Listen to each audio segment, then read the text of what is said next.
I remember being young, and it wasn't that long ago, that if you wanted to buy cookies, you would go to a little store down the street, and you would buy half a kilo of cookies, or a quarter, 250 grams of cookies, whatever you wanted. The store clerk would just put it on a little scale and give you whatever amount of cookies you wanted from a tin can. It's a little metal box that cookies came in. You would just buy whatever you needed, and you would just go your merry way. If you wanted to buy, a ham or cheese, you would just buy whatever you wanted. It would be cut, put in a little piece of paper, fold it over, hand it, and there you go. Even Coca-Cola was sold in glass bottles, in large, heavy glass bottles. You would drink the Coke, take it back, and you would take a new bottle of Coke made of glass. You would use that glass bottle time and time and again, and when the time came to recycle that, it would be melted into new bottles.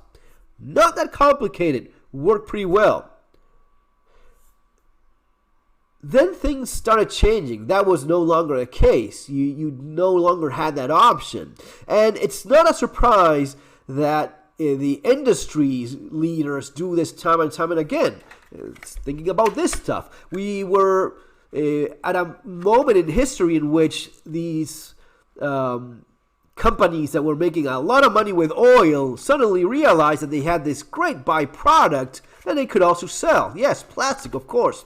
Now, when they first started making plastic, objects, people would use them time and time and again. They did not think of just throwing something away. It made no sense. Why would you?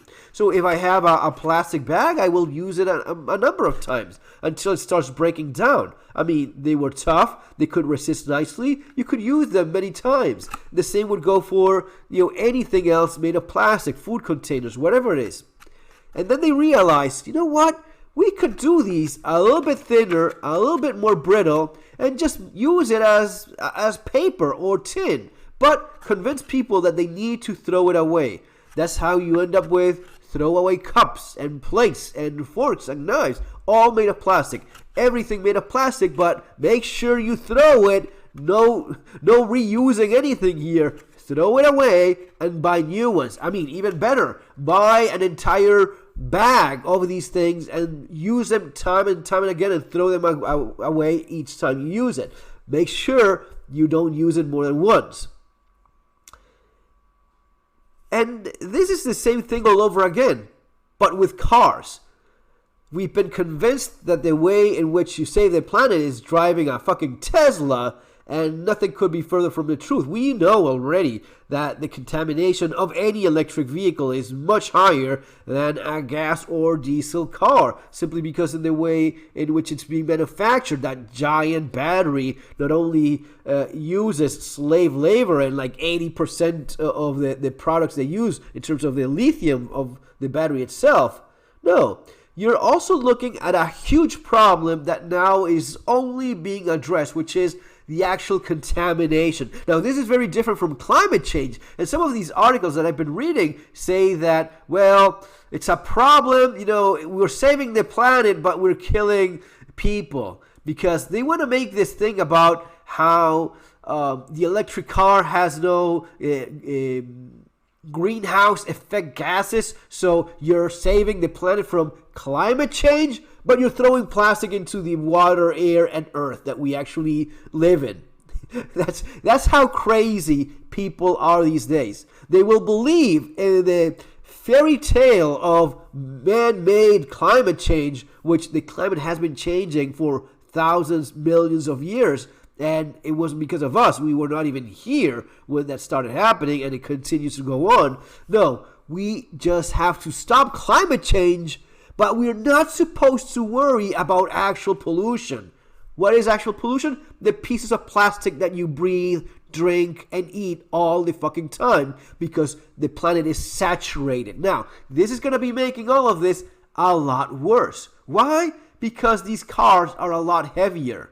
Now, there's already this discussion about, well, It's only on the heavier models, really, because the other ones are not as bad. No, it's all of them. Whatever model you're thinking of, the electric version is inevitably heavier than the gas or diesel one. It cannot be any other way. Electric cars fix one pollution problem, climate change, and worsen others. The real ones, the ones that you actually should be worried about. The crap in the water, in the air, and in the soil. That is something that they choose to ignore. But it's so interesting to see how they completely ignore the fact that you have 1,000 times more particles because of the tires and the brakes than in the actual emissions from the tailpipe. It's almost nothing. It's been perfected to a point in which there's almost no particles being emitted by any combustion engine that you have. It is negligible compared to the plastic that comes out of your tires. It is so much heavier that it also makes not only the tires wear more, but also the brakes.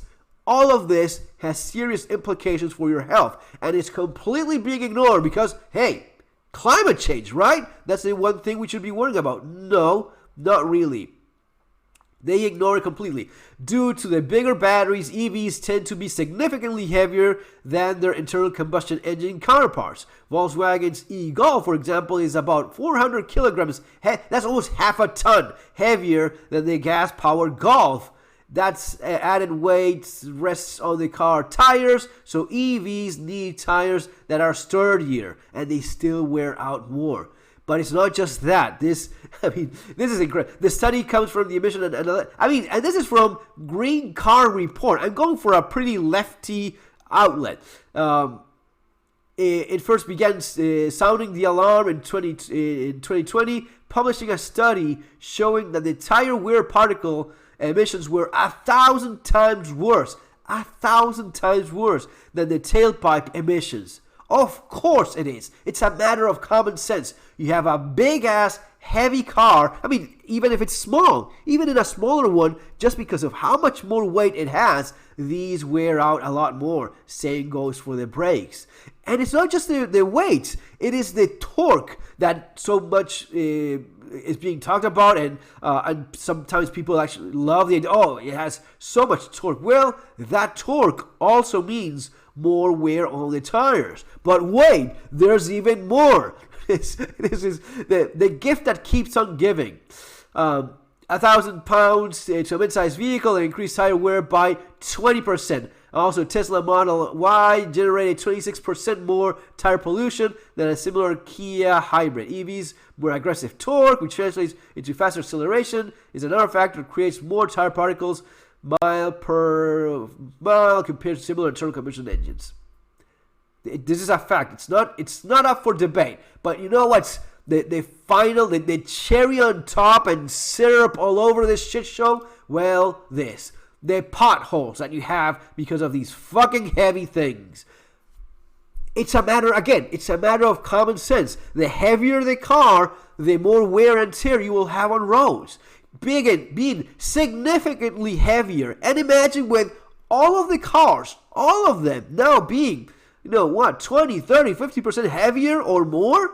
How is it that you think it's going to be impacting your roads? It's going to be making it more expensive. They will need to be fixed more often. This means more manpower, more money, more resources, more people moving around with heavy machinery, and yes, more vehicles and more cars, making all of it worse. More pavement being melted, and it is insane that having something that works effectively, we went and fucked ourselves just because some people saw an opportunity to make more money. It's this bullshit all over again. Folks, if you want to think for yourself, do so right now. Don't wait and start preparing, because this is just one more example of the many ways in which we are manipulated. And for that, I strongly recommend you get Surviving the Economic Collapse and Street Survival Skills, my books that will help you prepare for the world we're living in and what's coming. See you next time. Take care.